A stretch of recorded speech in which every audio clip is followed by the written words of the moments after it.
Au fur et à mesure de sa descente, le Ruby et son équipage entrent dans un autre univers, entièrement coupé du monde extérieur. En quelques instants, le navire disparaît.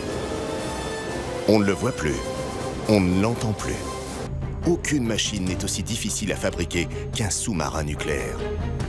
Il y a des circuits hydrauliques, des circuits pneumatiques, de l'électricité alternative continue, des centrales inertielles, de l'optique, de l'optronique, du sonar, de la guerre électronique, des torpilles, des missiles. Enfin, toutes ces technologies, elles sont présentes, elles interagissent dans un seul objectif qui est l'accomplissement de la mission. On se tire vers l'arrière. Je tire à l'arrière. L'autre tire lent.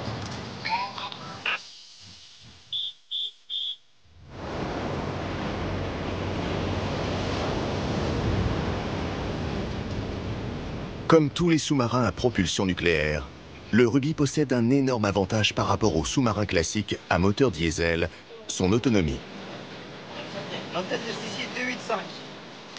Il peut théoriquement naviguer sous l'eau pendant 6 ans sans interruption. Seul l'approvisionnement de l'équipage en vivres l'oblige à remonter à la surface tous les 45 jours.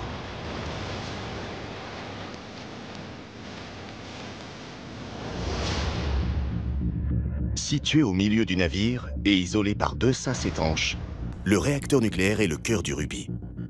La partie la plus sensible et la plus secrète. Au bout d'une étroite coursive, dans une sorte de bunker parfaitement hermétique, la chaufferie nucléaire ronronne. Elle pourrait alimenter une ville de plus de 50 000 habitants. Interdiction pour nous de filmer cette zone, elle est classée secret défense. L'avantage d'avoir une propulsion nucléaire, ça nous permet de pouvoir rester plus longtemps sous l'eau, d'un point de vue discrétion visuelle, parce que les sous-marins classiques étaient obligés de remonter à l'immersion télescopique et de faire fonctionner leur diesel pour recharger leur batterie, et ça, c'est pas notre cas. Comment fonctionne cette centrale nucléaire? Le principe est la fission d'un noyau d'uranium. Cette fission produit de l'énergie qui chauffe de l'eau. La vapeur d'eau ainsi dégagée alimente une turbine qui produit de l'électricité. Avec la France, seuls 5 pays dans le monde maîtrisent la technologie nucléaire appliquée aux sous-marins. Les États-Unis, le Royaume-Uni, la Russie, la Chine et l'Inde.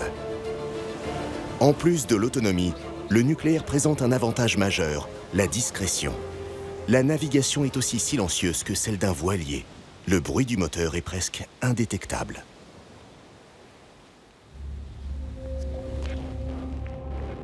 Le poste de commande de la chaufferie nucléaire est installé dans la salle des machines, juste derrière la centrale.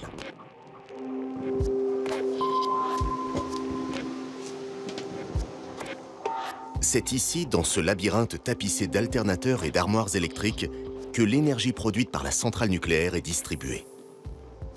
10% alimentent la partie avant du Ruby, où se trouvent les postes de navigation et les lieux de vie. Les 90% de l'électricité restant servent à la propulsion.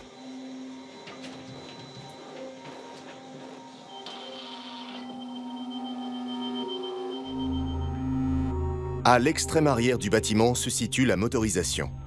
Dans cette zone, l'énergie électrique entraîne un arbre de transmission qui fait tourner l'hélice du sous-marin. Cet enchaînement mécanique exige une énergie colossale. On est peu finalement à bord à être formé et à comprendre tous ces phénomènes. C'est pour ça qu'on dit que c'est un peu un monde à part.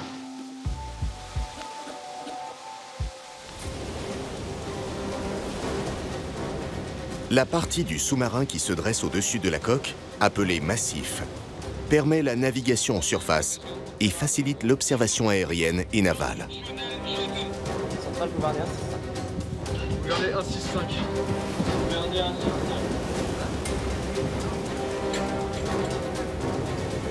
Le massif abrite les périscopes, les radars et les antennes. Attention aux oreilles. Au moment de la plongée, les marins n'ont que quelques minutes pour préparer le bâtiment à l'immersion. Ce sera le T9000 Canal 13 pour la fermeture de la boîte. Toutes les pièces métalliques du massif qui pourraient grincer sous la pression de l'eau doivent être solidement verrouillées.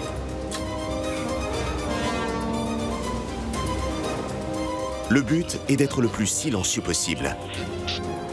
Le moindre bruit parasite peut compromettre la mission.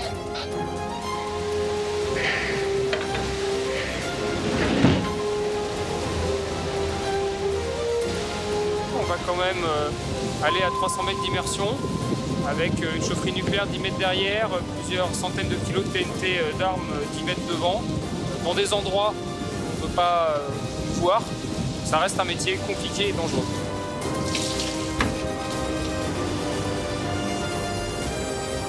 Au fur et à mesure de sa descente, le Ruby et son équipage entrent dans un autre univers, entièrement coupé du monde extérieur. En quelques instants, le navire disparaît. On ne le voit plus, on ne l'entend plus.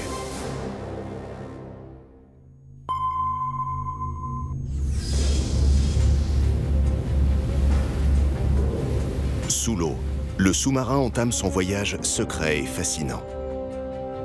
Dans le dispositif de défense français, il joue un rôle clé, celui de l'arme invisible. Quand une opération est en cours, on ne cite jamais le sous-marin et pourtant il est là, il est au cœur de ce qu'il se passe. La France possède 6 bâtiments de type Ruby, appelés sous-marins nucléaires d'attaque ou SNA. Principale mission, surveiller les mers et protéger nos navires de guerre, comme les frégates ou le porte-avions le Charles de Gaulle.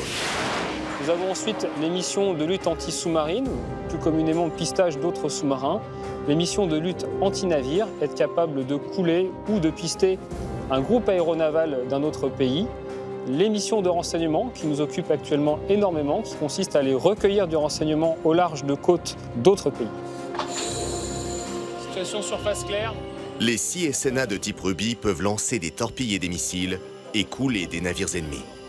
Mais ils ne portent pas l'arme nucléaire. Cette mission de dissuasion est confiée aux 4 autres sous-marins que possède la France, les sous-marins nucléaires lanceurs d'engins. Juste le tube parfait. Beaucoup plus gros et encore plus discrets que les SNA, ces géants classés secret défense se cachent au fond des océans. Ils sont souvent escortés par des SNA pour leur protection. C'est l'instrument de la défense ultime de la nation.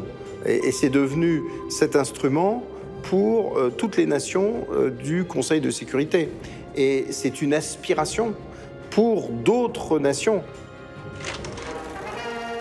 C'est sous la présidence de Charles de Gaulle que la France a lancé son programme de sous-marins nucléaires pour assurer son indépendance face aux Américains et aux Russes. Ainsi est né le bien nommé Redoutable à la fin des années 1960. With the pressing of a button, France joins the prestige World Club of Nations possessing atomic warships. A $250 million boat will have a crew of 135, will be armed with 16 nuclear missiles, and she's the first of 3. Redoutable, formidable.